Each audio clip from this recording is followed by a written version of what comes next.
Good morning. Hi. My name is Menachem Creditor, and it is my honor to serve as Rabbi and Scholar in Residence for UJ Federation of New York. We are coming to you live Monday through Friday, 9 o'clock in the morning, here on our Facebook page, and it has been an experience of a lifetime. Obviously, the context is also, please God, only one experience in many lifetimes. But coming together in this way has been an extraordinary experience where people from all around the world, it turns out, are tuning in and sharing a little bit of melody, a little bit of Torah, and this is a chance to learn and see each other. So, to Donna, who got the first good morning in, and Maya, Stephen, it's good to see you. Jason, hi. All right, we're showing up. Ain't that something? It is 9:02, and there are 43 of us together. It feels very sweet to see you. Let's start the day with a little bit of singing, a little bit of learning, and wish each other well.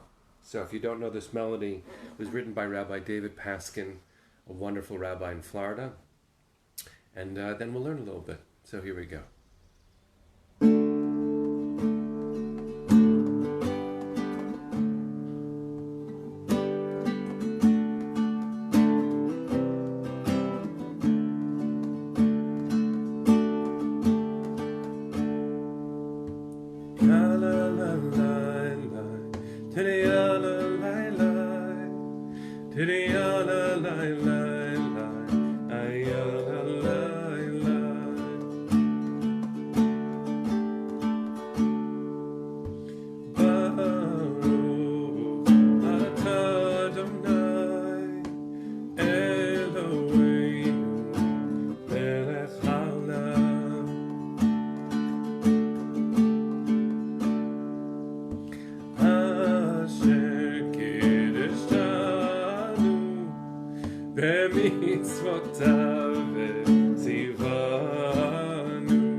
Penny, I am glad Bob is singing this. He is not tone deaf to me, of course. It's your issue because I can't hear him. And Ellen, it is definitely Wednesday. Good morning, everyone. It is good to see you. Thanks for being part of this energy in the morning. It makes such a difference. We are 97 strong, and it's 9:04. Isn't that a statement of togetherness? 98. Let's keep going. 101. We haven't even said anything yet. Okay. So there's so much going on in the world, and the truth is, it's hard to see past our condition. It's hard to see past a virus that has really taken the entire world and made it one context. But hearing that the entire world is one context, what would it look like if we actually thought that way? There's something about collective dignity and collective welfare, being together as neighbors, as a city, as a society, as a nation, as a world. There's something really important about really envisioning that. Is that too ideal for reality? Sure. But that means reality isn't ideal enough yet. We've got a lot of work ahead of us if we're going to lift our sisters and brothers all around the world up. And that is actually one of the messages in this week's double portion. This week in the Torah, we read Behar, Bechukotai. It's the end of the book of Leviticus, which, some people are glad to see go. It is a book that is so full of ancient ways of being. The priesthood, the rules of purity, lots of sacrifices. But there is such justice and the rules of a good society in here that it is a book of love, and I'll be sorry to see it go when we begin the book of Numbers next week, even though also we'll be excited to start a new book of the Torah together. So you also, if you're in America, not everyone here is, if you're in America, you know that we have a famous bell in Liberty Bell Park in Philadelphia. And on that bell is inscribed one of the verses from this week's portion. Now, the context, I'll just read the English here. And you shall hallow the 50th year and proclaim liberty throughout the land to all the inhabitants thereof. It shall be a jubilee for you, and every person shall return to their possession, every person shall return to their family. That's chapter 25 of the book of Leviticus. And it is a very, very beautiful verse. There are messages in here that we haven't realized yet. The rule is that every 7 years, not only do we let the land lie fallow, we don't tend to the land. You can eat from the land for your family, but you're not supposed to sell the stuff. Let the land rest. Just like we have a Shabbat, the land gets a Shabbat every 7 years. And then after 7 cycles of 7, we have the Yovel year, the Jubilee year. And Jubilee is actually a concept that has been implemented to great success, though not enough. When we hit the year 2000, many nations around the world rallied to forgive sovereign debt because so many countries around the world are taken advantage of, and they can't fund their schools and hospitals because they have to keep on funding a repayment of their debt. It's actually a very big issue that if you look up, you'll understand why these verses require more application. But one of the aspects of this is that in the 50th year, someone who was forced to sell themselves into indentured slavery is set free. The Torah is a very complicated, ancient, holy core. And in it, of course, it is incredibly progressive for its day.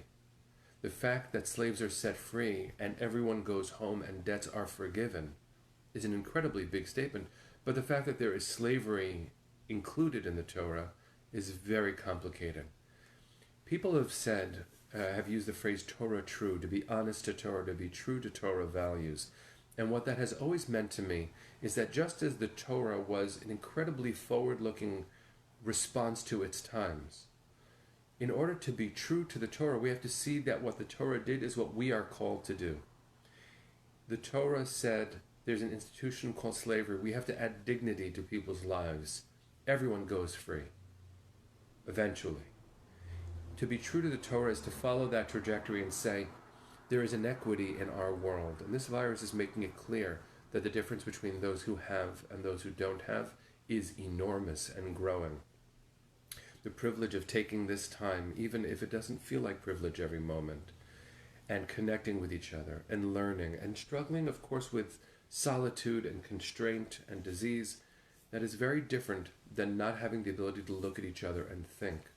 And so many in our world don't have that ability to stand and think. And so just as the Torah saw its circumstance and said we have to raise it up, so too must we see our work in the world as addressing it head-on, open-eyed, and saying more dignity, more justice, more freedom. There have been enough news items in the last few days, including a target placed on the president of a local chapter of the NAACP, and a black man who was just jogging, who was terrorized and murdered. Now, that's not the context and the content of what we've been sharing each morning, but the Torah says over and over, you are in and of this world. We are called to make it a more just place. So friends, I'm asking you to be strong and courageous and brave, and to be students of the Torah along with me. Listen to how the Pnei Yehoshua, who was one of the most famous Talmud scholars at the end of the 17th century, listen to what he said about that verse, proclaim liberty to all the inhabitants thereof. Right? Not some, all. Listen to what he says.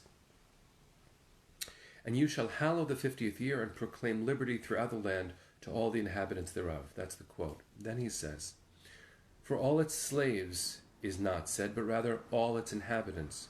For in a state that does not have freedom, even for a portion of its inhabitants, all of the inhabitants are enslaved.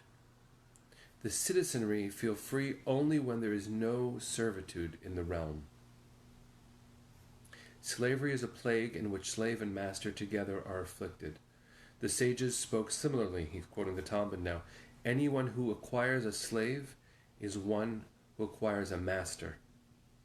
And therefore, and you shall hallow the 50th year, make it holy with a jubilee, for liberating the slaves causes all of the residents of the realm to become free. So let's make a commitment to each other. Right? I know that in this moment, and I feel this myself in a very deep way, we're getting through each day. We're taking one day at a time. What I'd like us to do, what I hope I'm able to do, is to imagine a world when we emerge from all of this that is worthy of all the time we took reflecting, rebuilding, and becoming strong again. What is a part of the world that you wish to change? What is some part of the world that isn't quite just yet? And what can you do about that?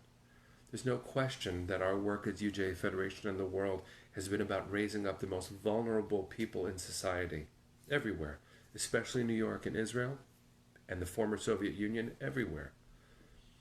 It is essential for us to continue that mission. So I'm asking you, let's use our imaginations. Just for a second, before we say goodbye to each other today, what is a part of the world that really requires your attention? What is a way that you can make a difference? Because we're called to build this world from love. We know that. We're called to proclaim liberty for everybody everywhere. We know that. So, in Judaism, faith is what I do with my body. Not what I say I care about, what I do with my body. So once we are able to use our bodies in the world and to connect with other people, what are we going to do? And how can we start doing it right now? So as we take to heart some words of Torah this morning, and we really grapple with the real world, not only the immediate, but the ultimate, let's see what we can do. I imagine we could accomplish so much. I don't imagine it, I know it. We can accomplish so much. So let's decide right now that that's why we're here. To raise up everybody, everybody, everybody. Not only do I ache to be in the sunshine with all of you, I ache to be marching and crying and singing and making just laws with all of you, so that these stories don't continue. Justice, justice, right? We've got work ahead. So let's get to it. Let's sing our way out today. Can't wait to see you tomorrow at 9 o'clock.